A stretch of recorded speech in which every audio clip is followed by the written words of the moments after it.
buang bayi itu, Bu.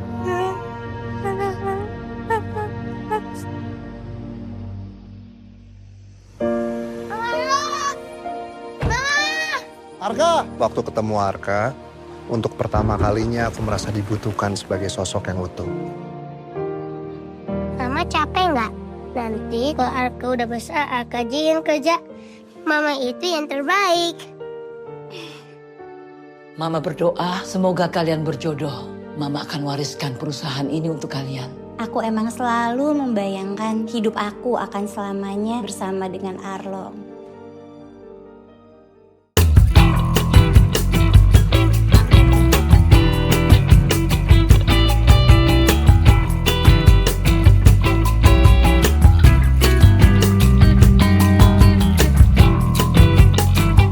Aku, Titi Kamal, berperan sebagai Zalina di film Tabayun.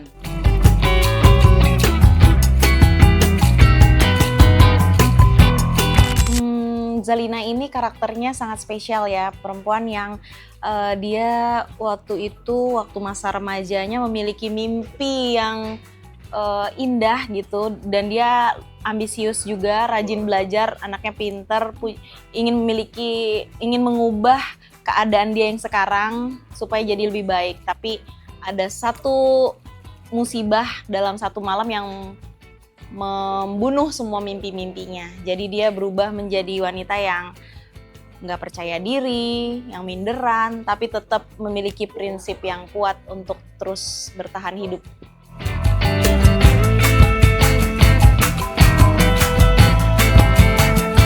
Jadi kalau di film ini dari ceritanya kan sebenarnya udah beda dari proyek Air Mata di Ujung Sajadah ya.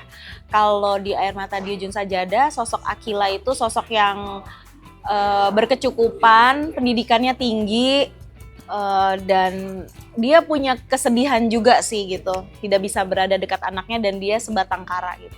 Tapi kalau sosok Zalina ini dia tidak beruntung dari segi kondisi hidupnya, dia itu lingkungannya nggak terlalu kondusif untuk dia bertumbuh gitu ya. Terus udah gitu karena suatu kejadian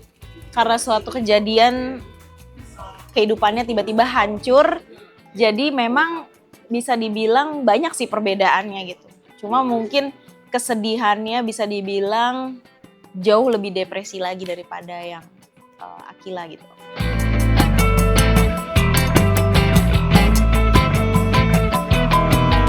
Iya, ada banget tantangannya karena kan si Zalina ini kan berhijab ya. Jadi kita harus ada batasan-batasannya juga, harus menjaga. Tapi gimana caranya supaya chemistry-nya bisa terjalin dengan baik gitu, hanya dengan mungkin dari cara melihat dia gitu, dari gerak-gerik kita gitu, tanpa harus ada sentuhan gitu.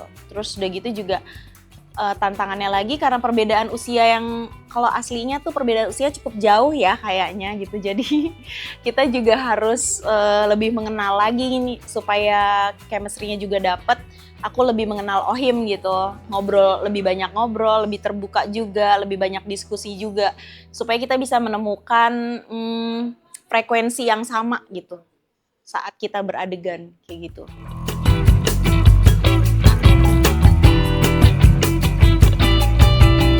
Lebih mudah banget sih untuk sama Naysila Mirdad karena sebelumnya aku udah berbulan-bulan barengan sama dia dan di luar itu kita emang bestie gitu, kita emang sahabatan, kita punya satu geng namanya Cikung, sering jalan-jalan ke Bali, ke Bajo, kemana-mana bareng-bareng, jadi lebih akrab, lebih gampang untuk chemistry-nya gitu. Dan aku ngelihat Naysila sosok yang sangat profesional, terus udah gitu dia juga actingnya juga bagus banget, bisa membuat penonton terhanyut sama acting dia, dan aku seneng banget bisa bekerja sama Ohim, Naysila, sama Ibu Jenny, dan lainnya Mbak Maya gitu.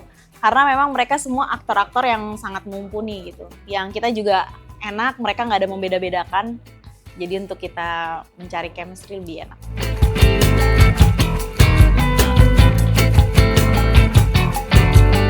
Sebenarnya aku terbuka banget dari berbagai peran deh, disuruh ngedangdut ayo, disuruh waktu itu aku pernah jadi pemulung juga, pernah jadi orang spesial juga gitu, jadi segala macam aku pengen explore sebanyak-banyaknya.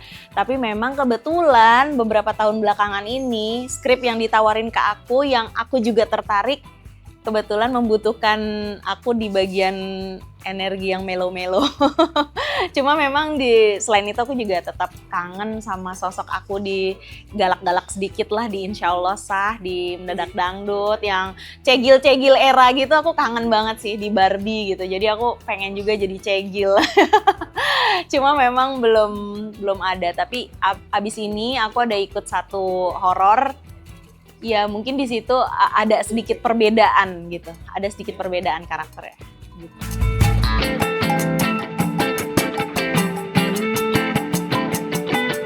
Jadi kadang ya, karena jendela informasi ini luas banget, kita tuh kayak nge-scroll dikit tuh kita ngelihat berita si A begini, si B begini, si C gini, terus kayak kita tuh dalam hati kayak, bener nggak ya itu? Masa sih gitu kan kadang. Kalau misalnya kita nggak bertabayun tuh bahaya banget karena takutnya itu fitnah atau hoax gitu. Jadi memang sempet ada satu aku kayak percaya gitu kata-kata teman, nggak bertabayun dulu gitu, nggak mengkonfirmasi kebenaran dulu.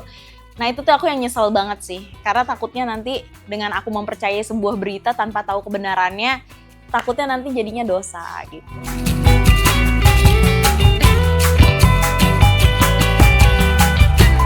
Iya, buat Zalina-Zalina di luar sana yang merasa mungkin dia memiliki ada sebuah kesalahan di masa lalu atau dia memiliki trauma, tetap semangat karena kalian masih memiliki masa kini dan masa depan untuk bisa kalian ubah jadi lebih baik gitu. Karena nggak selamanya hujan, pasti setelah itu akan ada pelangi yang indah gitu. Jadi tetap semangat.